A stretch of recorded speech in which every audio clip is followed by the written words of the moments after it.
Hey, everybody, what is going on? Serial Overdrive here, and today I've got some great news for those of you playing console edition of Rust.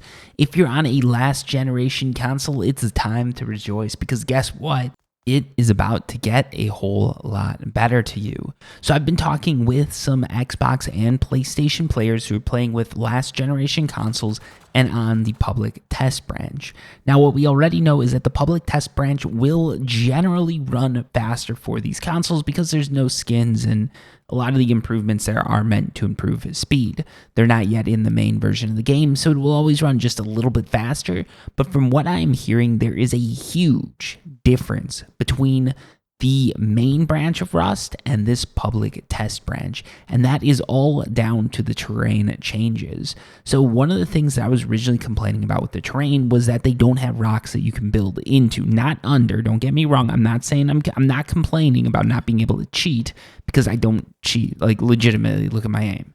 But what I was a little bit upset about was that basically freestyle building was nerfed. The way these rocks used to work is you'd have a rock that would have sort of like a divot in it. You could build into that divot, and to get into that divot, there's only like one way a raider could get in, or two ways a raider could get in, which meant it was way less cost to fortify those two ways. Instead of 4, you've got 2. 4 is less than 2. I shouldn't have to do this basic math for you, but a lot of you are probably a little too stoned right now. Now, what happened was they removed this in the new public test branch version of the console edition of Rust.